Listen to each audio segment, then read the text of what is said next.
एक नेताजी हैं, हम थोड़ा बात करने का प्रयास करेंगे क्योंकि ये कुर्ता उर्ता पहने हुए हैं, हम जानने का प्रयास करेंगे अगर भाई कुर्ता है, कौन दल से हैं, कैसे हैं, तो जानेंगे हम। क्या नाम है सर आपका? मेरा नाम गुलाब कांत यादव हुआ, राष्ट्रीय जनता दल जिला उपाध्यक्ष मधुबनी। जातीय जो जनगणना हुआ है उस पे कहीं न कहीं आरोप आ रहा है और कहीं न कहीं कमियां नजर आ रहा है, इस पे आप क्या कहना चाहेंगे? सबसे पहले तो आप इस बात से अवगत हो लीजिए कि जाति जनगणना को कुछ मुट्ठी भर लोगों ने दबा के रखा था।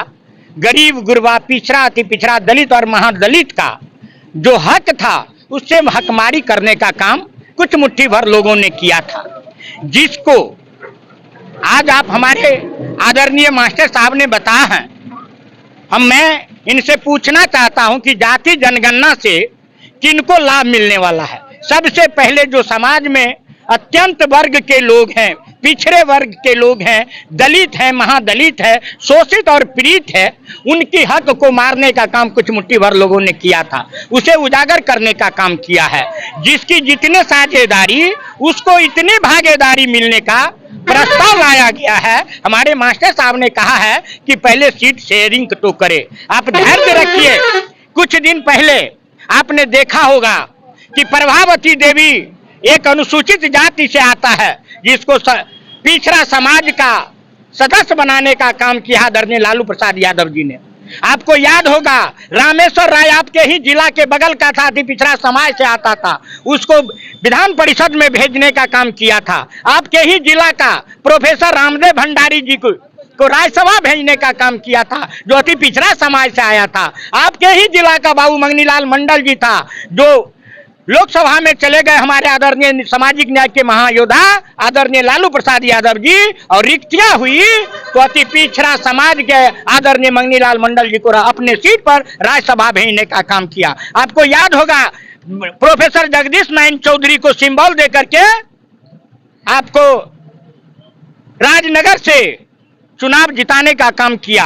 आपको याद होगा कि आज एक साफी परिवार से जिसको एमएलसी बनाने का काम किया है। तो मास्टर साहब आपसे जो वक्तव्य दिए हैं, आप थोड़ा सोच समझ करके मास्टर साहब वक्तव्य दीजिए। सामाजिक न्याय के महायोद्धा आदरणीय लालू प्रसाद यादव जी ने दबे कुचले, शोषित, पीड़ित, खेत और खलिहान में काम करने वाले व्यक्तियों को सम्मान देने का काम किया है, जिसे चौक और चौराहे पर खटिया पर बैठने नहीं देता था कुछ मुट्ठी भर लोग, जिसको खटिया पर बैठाने का काम किया, बेजवानों को जवान देने का काम किया मास्टर साहब। इसलिए आज सामाजिक न्याय के महायोद्धा आदरणीय लालू प्रसाद यादव जी ने जात जनगणना करा करके तमाम लोगों को जिसकी जितने साझेदारी उसको उतनी भागीदारी देने का काम किया है। सर आप कितना संतुष्ट हैं? आप देखिए, अभी आप गुलाब जी से सुन रहे थे, मंगनीलाल जी गए लोकसभा में, या कोई हमारे जो पिछड़े लोग गए लोकसभा में,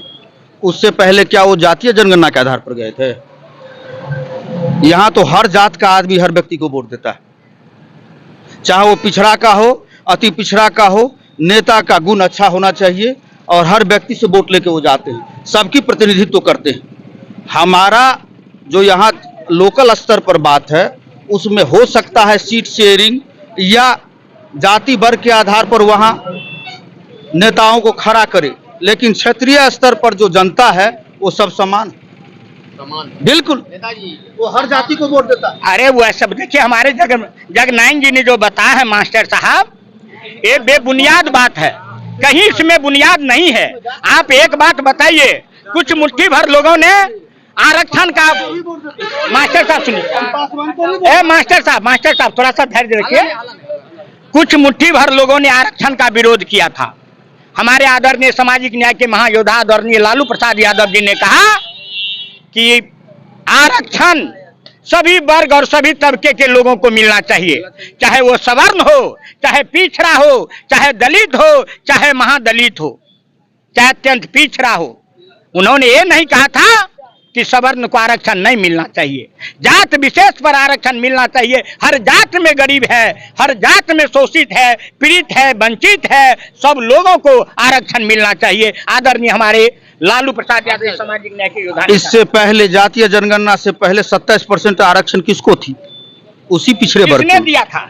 आरक्षण किसने दिया था? 33% आरक्षण किसने दिया था? चलिए ना, अरे महिला, सुनिए, महिला आयोग का बिल का विरोध किसने किया था? महिला किसने किया था बताइए जगनारायण बाबू। महिला आयोग का विरोध किसने किया था? गुलाब बाबू, आज अगर महिला आरक्षण बिल का विरोध नहीं किया हुआ रहता तो आज बेबी कट वाली आती और अति पिछड़ा समाज का हक लूट के चला जाता। दिल्ली, बम्बई, हरियाणा और लुधियाना से आता, चुनाव लड़ लेता, दिल्ली और पंजाब चला जाता, आपसे कोई ताल्लुकात नहीं रखता। किसी बिल का विरोध की बात मैं नहीं कर रहा हूँ, मैं किसी बिल का विरोध की बात नहीं कर रहा हूँ। मैं ये कह रहा हूँ कि अभी 27% जो आरक्षण था उसमें जितने भी दबे कुचले लोग हैं उसमें सारे लोग थे। अगर 33% किसने दिया था सो तो बोलिए, 33% किसने दिया था? 33% आदरणीय लालू प्रसाद यादव जी ने। 33%। 33%, 50%। सुनिए, एक मिनट। महिलाओं को पंचायती राज संस्थानों में या प्राइमरी एजुकेशन में 50% दिया गया, ये तो हम भी जानते हैं। उसमें महिलाओं को कोई कैटेगरी अलग नहीं था। महिला मीन्स महिला, चाहे किसी की महिला हो। 27% जो हमारे विधानसभा में पारित है, मतलब विधानसभा लोकहा नहीं, पूरे राज्य में, देश में भी अत्यंत पिछड़ों के लिए 27% जो आरक्षण का प्रावधान है उसमें किसी जाति का नाम था क्या? नहीं, देखिए हम बता रहे हैं, आप याद करिए मास्टर साहब, आप भी एक प्रतिनिधि थे 2001 में। 33% आरक्षण, 33%, हम आपसे अवगत हैं। हम भी उस समय में, हमारी भी पत्नी भी पंचायत समिति की मेंबर थी। आप उस समय में सरपंच थे जगनारायण जी, मैं आपको भली भांति जानता हूं। लेकिन आप याद करिए कि सिर्फ 33% ही सिर्फ आरक्षण था सभी जात और बिरादरी के महिलाओं के लिए। उसके बाद जब नीतीश जी की सरकार हुई, नीतीश जी सत्ता में आया तो उसको बढ़ा करके 33 से 50% पर ले गया। याद करिए, आपने भी एक बार ही 50% पर चले गए। लेकिन आप याद करिए जगनारायण जी, आदरणीय लालू प्रसाद यादव जी सामाजिक न्याय के महायोद्धा, 33% पहले होता है, बड़ा होता है, तब 17% नीतीश जी ने दिया और उसको 50% करने का काम किया। पहले 33 लालू जी ने दिया था, उसके बाद 17% नीतीश जी ने देकर के काम किया था। देखिए, 33 और 50 मान 50, 33% दिए होंगे लालू जी। उसके बाद 50% आरक्षण हमने देखा है। जब हमारा समय था 2001 से, जब बहालियां हुई तो मैं भी था यहाँ, तो उसमें महिलाओं को 50% तक दिया गया आरक्षण। यहाँ की पंचायत प्रतिनिधियों को भी दिया गया। उसमें किसी खास जाति या वर्ग विशेष नहीं था। महिलाओं मीन्स ऑल लेडीज, सभी महिलाएं। अभी जो आप 27% आरक्षण ले रहे हैं, अगर आप इसकी संख्या बढ़ाएं तो आप 27 से अभी कह रहे हैं कि 60% की जरूरी। देखिए तो अब 60% आरक्षण होगा ना पुरुषों के लिए।